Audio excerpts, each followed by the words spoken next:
Here's a little tip for Devil-Loc. Actually, a couple little tips. First, we'll show you what Devil-Loc does best. And then another little tip where you might not think to use it. All right, well, what Devil-Loc does best is drums. That's kind of where it was born. It's an emulation of an old piece of hardware called the level-loc from Shure that was kind of made famous for this particular trick by the creative mind of Chad Blake. So let's just take a listen. First of all, we're going to start with the amazing drums of Mr. Omar Hakim. If you have those, why wouldn't you use those? Of course. Here we go.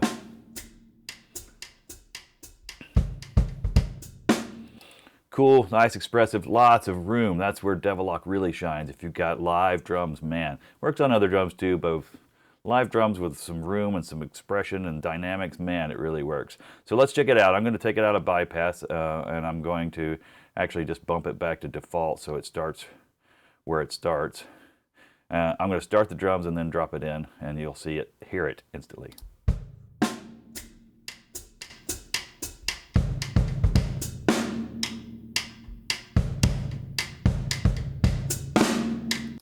And now I'm going to crank it up a little bit, so get ready because this thing is loud. All right, here we go.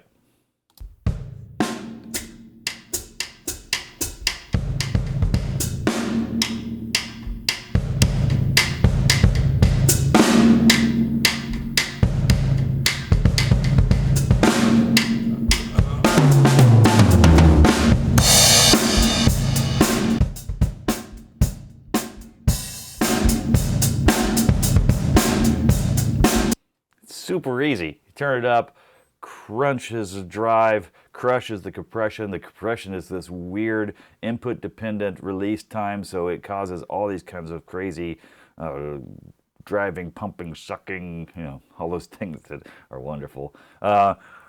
So that's the first tip. That's super easy. Throw it on drums, give it a shot. It does a good job. You can do all kinds of cool destructive kinds of things, or just use it to bring up some room noise. Anyway, next tip. This is once again calling on one of our friends, the amazing and versatile Mr. Andy Snitzer, and his saxophone track. Saxophone, why would you put it on saxophone? Because that's just the way I am. A compressor and a distortion on a saxophone? Yes, that's me. Anyway, let's take a listen. Once again, it's all about the expressiveness of an instrument and a live instrument in a room. If you listen to his track, there's so much expression in it.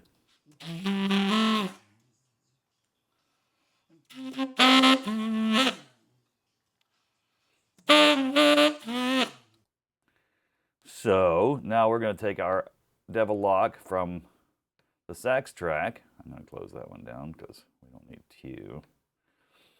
And I've set some crush on it, so some pretty heavy compression and a little bit of crunch on it as well. And now we're going to listen to it, and I'm going to drop it in so you can hear just what it does to it. It really makes a lot of those expressive transients just pop. Take a listen.